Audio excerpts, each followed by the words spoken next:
Hola! Toleleje, toleleje. Kunin at basahin. Kunin at basahin. Ako po si Kuya Sam Pagaduan, ang inyong kasama sa ating lumalim at mamunga Daily Gospel Reflection. Ngayon ay August 15, 2025. Ang mabuting balita ng Panginoon ayon kay San Lucas, chapter 1, verse 39 to 56. Si Maria ay nagmamadaling pumunta sa isang bayan sa kaburulan ng Huda. Pagdating sa bahay ni Zacarias, binati niya sa Elizabeth. Nang marinig ni Elizabeth ang bati ni Maria, naggagalaw sa kanyang tiyan ang sanggol. Napuspos ng Espiritu Santo sa Elizabeth at buong galak na sinabi, "Pinagpala ka sa mga babae at pinagpala rin ang dinadala mo sa iyong sinapupunan. Sino ako upang dalawin ng ina ng aking Panginoon? Sapagkat pagkarinig ko ng iyong bati, ay nagagalaw sa tuwa ang sanggol sa aking tiyan. Mapalad ka sapagkat nanalig kang matutupad ang ipinapasabi sa iyo ng Panginoon." At sinabi ni Maria, "Ang puso ko'y nagpupuri sa Panginoon, at nagagalak ang aking espiritu dahil sa Diyos na aking tagapagligtas, sapagkat nilingap niya ang kanyang abang alipin, at mula ngayon, ako'y tatawaging mapalad ng lahat ng salinlahi dahil sa mga dakilang bagay na ginawa sa akin na makapangyarihan. Banal ang kanyang pangalan. Kinahabagan niya ang mga may takot sa kanya sa lahat ng salit-saling lahi. Ipinakita niya ang lakas ng kanyang bisig. Pinangalat niya ang mga palalo ang isipan. Ibinagsak niya ang mga hari mula sa kanilang trono at itinaas ang mga nasa abang kalagayan. Binusog niya ng mabubuting bagay ang mga nagugutom at pinalayas niyang wala ni anuman ang mayayaman. Tinulungan niya ang kanyang bayang Israel bilang pagtupad sa pangako niya sa ating mga magulang, kay Abraham at sa kanyang lahi, magpakailanman. Tumira si Maria kina Elizabeth nang may 3 buwan at saka umuwi. Ang mabuting balita ng Panginoon. Pinupuri ka namin, Panginoong Hesukristo. Magandang araw po sa inyong lahat. Sa gospel po natin ngayon, narinig natin na si Maria ay nagmamadaling pumunta sa isang bayan sa kabundukan para dalawin ang kanyang pinsan si Elizabeth. Yung senaryo po na ito, ito yung time na kapapahayag pa lamang or nagpakita pa lamang yung si Anghel Gabriel sa kanya. No? At yung ibinalita sa kanya na siya'y nagdadalang tao sa pamamagitan ng Espiritu Santo. Ang maganda rito, imbis na ituon niya ang pansin sa sarili niya dahil alam niyang siya ay buntis, pinili niyang lumakad ng malayo para maglingkod at makibahagi sa kagalakan ng iba.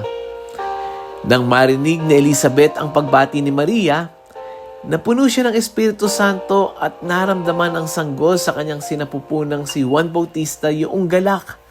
At dito nasambit ni Elizabeth, "Mapalad ka sapagkat sumampalataya ka." Pagkatapos, umawit si Maria ng isang napakagandang papuri sa Diyos, yung Magnificat. Sa kanyang awit, ipinakita niya na ang lahat ng nangyayari sa kanya ay hindi dahil sa kanyang sariling galing, kundi dahil sa kadakilaan at katapatan ng Diyos. Kung iisipin natin sa buhay natin ngayon, ilang beses na ba nating pinili na maging blessing sa iba kahit na tayo mismo ay may pinagdadaanan? Si Maria ay hindi tumingin sa sarili niyang pangailangan, kundi sa tawag ng Diyos na maging daluyan ng pag-ibig at kagalakan. Kasi kung minsan, alam naman natin na tayo din ay may mga kanya-kanyang problema, may kanya-kanyang paasanin. Kaya lang kung minsan, mas na-amplify, mas na-exaggerate, mas nakafocus tayo sa sarili nating problema. At ito yung minsan na nagiging dahilan natin kaya hindi tayo tumutulong sa iba. Ang katwiran natin ay kasi teka, may sarili din akong problema, uunahin ko pa ba yan? Pero tingnan niyo po yung halimbawa na ginawa ni Maria, na kahit siya ay alam niya na siya rin ay buntis, naglakad ng malayo sa mga kaburulan para lang pumunta sa kanyang pinsan si Elizabeth. Una, para tumulong, para maglingkod.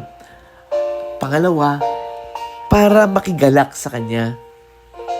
Para i-share din niya yung kanyang kagalakan.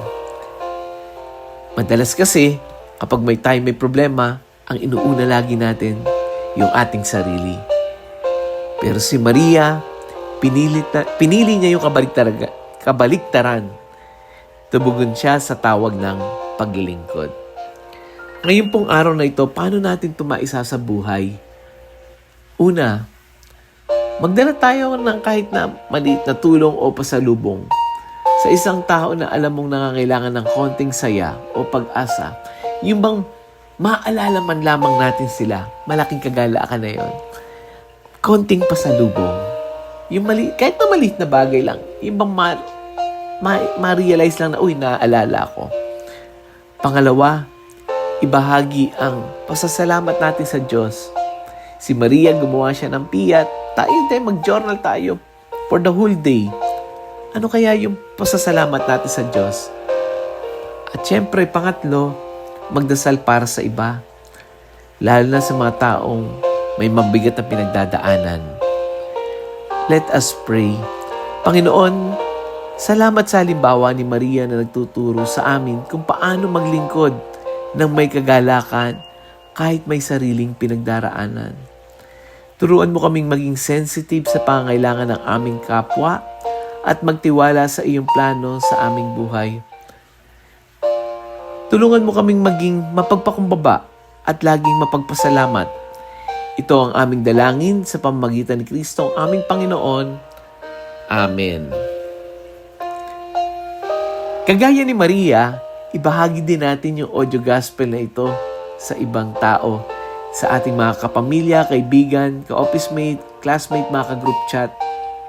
Kasi sa pamamagitan nito, parang tayo din ay naging tagapagdala ng salita ng Diyos sa ating kapwa. I-share po natin ito at hayaan natin na yung salita ng Diyos ay kumilos sa buhay ng iba. Maraming salamat po sa inyong lahat. Muli, ako po si Kuya Sam Pagaduan, nag-aanyaya. Halina, tayo ay lumalim at mamunga.